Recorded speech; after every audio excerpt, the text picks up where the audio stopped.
नमस्कार, मी डॉक्टर रोहित मुंदडा. मी कॅन्सर रोग शल्यचिकित्सक आहे, कर्करोग तज्ञ आहे. आज मला आपल्याशी सगळ्यांशी एक संपर्क साधायचा आहे, व्यसनाविषयी बोलायचं आहे.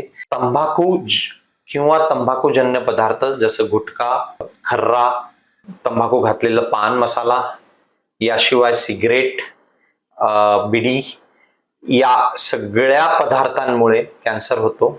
तंबाखूमध्ये 70 अशा प्रकारचे गुणधर्म आढळून येतात ज्यामुळे कॅन्सर होतो आणि कर्करोग होऊन अनेकदा आपल्याला असं वाटतं की मला नाही होणार, पण जेव्हा होतो त्याविषयी उपचार घेताना खूप त्रास भोगावा लागतो. तेव्हा कर्करोग होण्यापेक्षा कर्करोग न होण्यावर भर देऊया आणि तंबाखूजन्य पदार्थांपासून दूर राहूया. Prevention is always better than cure. न होणं हे होण्यापेक्षा फार बेटर आहे. मलाच होईल का हा प्रश्न विचारण्यापेक्षा मला झालं तर काय हा प्रश्न स्वतःला नक्की विचारा. नक्की नक्की याच्यापेक्षा दूर राहा, एवढंच माझं रिक्वेस्ट राहील, विनंती राहील.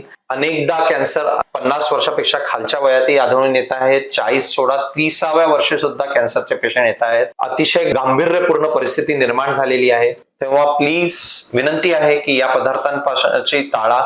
या पदार्थांची सुटका होत नसेल तर तुम्ही डॉक्टरांकडून याविषयी चर्चा करू शकता आणि काउन्सिलिंग करून घेऊ शकता आणि या पदार्थांपासून दूर जाऊ शकता.